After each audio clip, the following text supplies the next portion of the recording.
दोस्तों, आज की कहानी है मम्मी जी।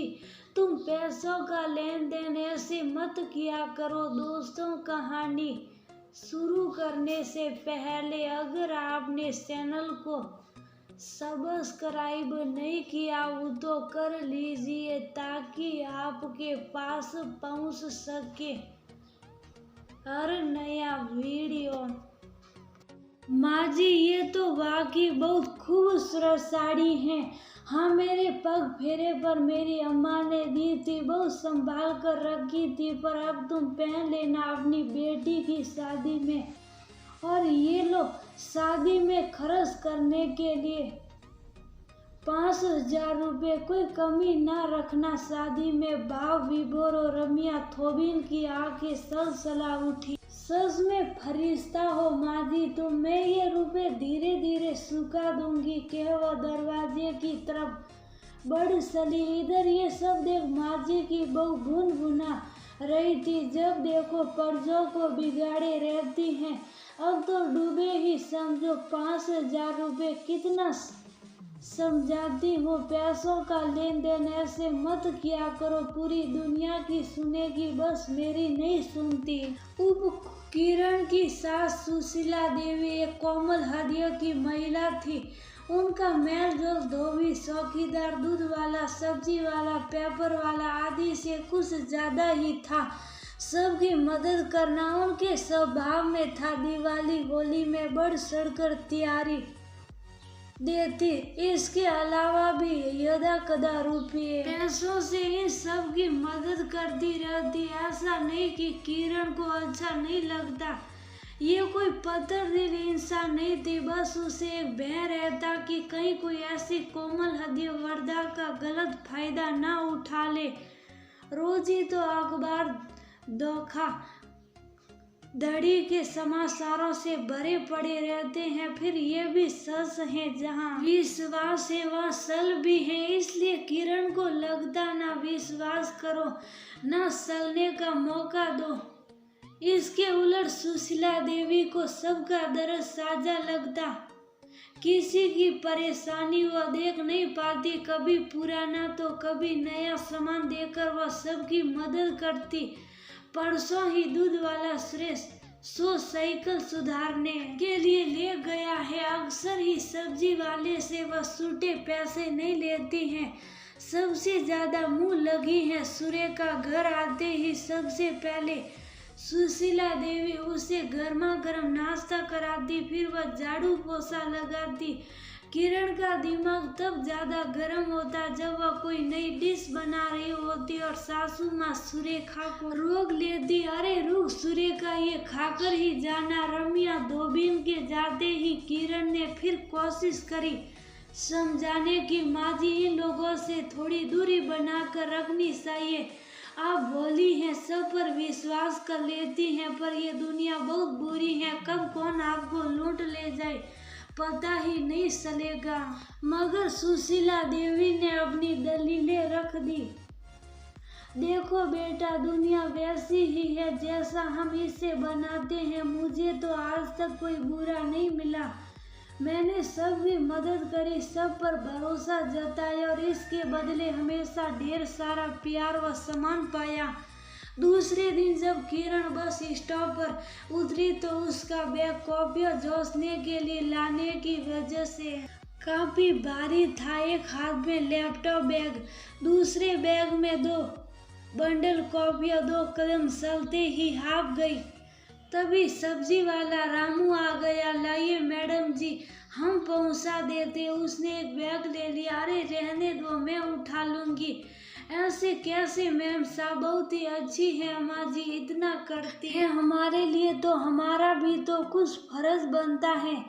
अभी 2 महीने पहले हमारी मेहराऊ अस्पताल में थी। अम्मा जी ने तुरंत 7,000 रुपये दी। वह मेरी बीवी और मुन्ने की जान बचा ली। आंखों के कोर पोछता रामू बहुत कृतज्ञ लग रहा था। किरण को तो मालूम ही नहीं था ये सब, मगर जब सब्जी वाले भैया ने बताया तो वह ये सोचकर सिर उठी कि अगर समय पर मदद नहीं मिली होती तो माँ बच्चे के जीवन को कितना खतरा था। उसका दिल माँ जी के लिए प्यार व सम्मान से भर गया।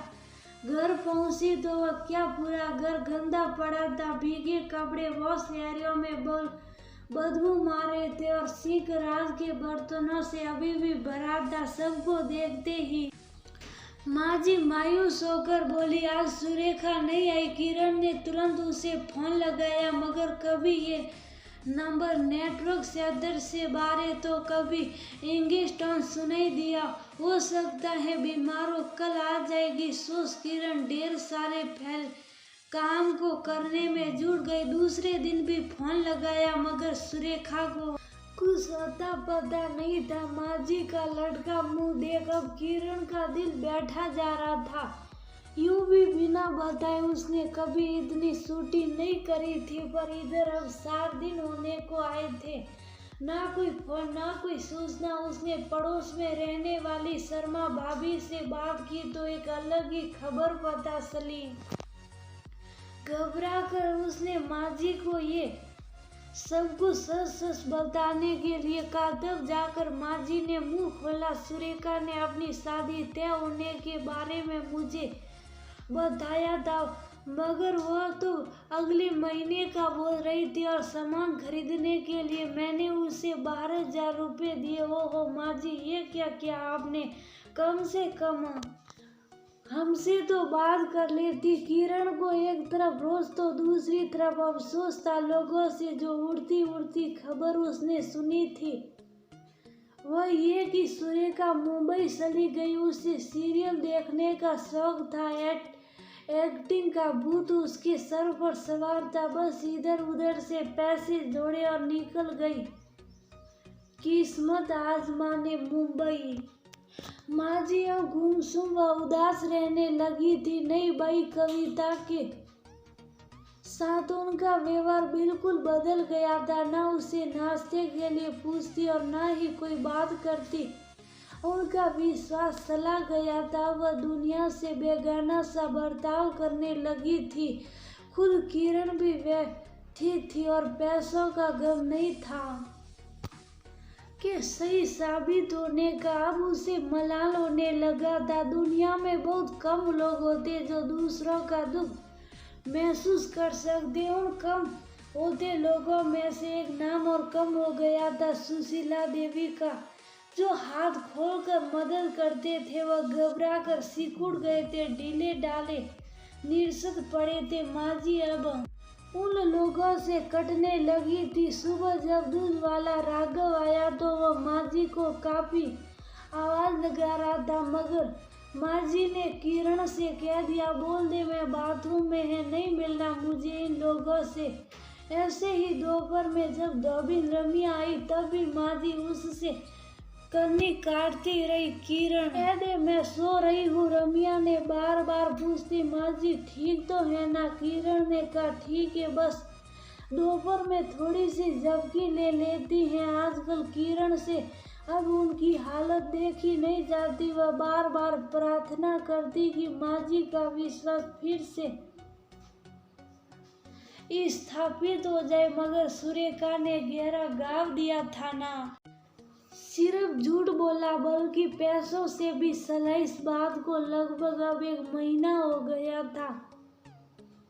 सब कुछ पहले जैसा था, बस माँ जी बदल गई थी। सबसे हंसने मुस्कुराने वाली, सबका दुख दर्द सुनकर तुरंत मदद का हाथ बटाने वाली, सबसे कटी कटी रहने लगी थी। आज जब किरण घर में घुसी तो माँ जी न सिर्फ सेक रही थी बल्कि वह बच्चों से उछल रही थी। देखा बहू, मैं न कहती थी दुनिया बुरी नहीं है। सुरेखा ने ये पत्र भेजा और एक चेक भी दिया है 12,000 का। सच माँ जी, खुद ही पढ़ लो। प्रणाम माँ जी, आपकी वजह से मैं अपने भाई का कैंसर का इलाज यहाँ मुंबई में करवा पाई। आपके आशीर्वाद से वह स्वस्थ हो गया। आपको जानकर खुशी होगी कि मैं सीरियल्स में भी काम करने लगी हूँ। मुझे छोटे मोटे रोल मिलने लगे। मैंने इतने पैसे जोड़ लिए कि मैं आपका कर्ज उतार सकती हूँ, इसलिए आपको चेक भेज रही हूँ। जल्दी जल्दी आना पड़ा, इस वजह से आपको बता नहीं पाई। फिर इतना यहाँ आकर इतना उलझी कि 1 महीने दुनिया से कट गई। माँ जी सच माने आप जैसे लोगों की इस दुनिया में बहुत जरूरत है, जो दूसरों का दुख महसूस करे। शेख माँ जी को थमाकर किरण ने पत्र अपनी अलमारी में छुपा दिया। माँ जी भले ही ना पहचाने उसके पति तो उसकी लिखाई पहचानते हैं। दूसरे दिन सुबह जब किरण उठी तो दूध वाले राघव की खिलखिलाती हंसी और माँ जी का वो सवाल उसके कानों में गूंज रहा था। माँ जी उससे कह रही थी, क्या बार बार अपनी खटारा साइकिल सुधारते रहता है, नहीं ले ले, नहीं कुछ मदद मैं भी कर दूंगी। किरण पुरानी माँ जी को पाकर खुश थी। वह क्यों लोगों से कटे या शर्मिंदा हो, लज्जा तो उन्हें आनी चाहिए जो किसी के विश्वास को ठगते हैं। पर माँ जी ने भी सबक सिखाता हुए थोड़ी सावधानी रखने लगी थी और अब बिना किरण की सलाह के पैसों का लेन देन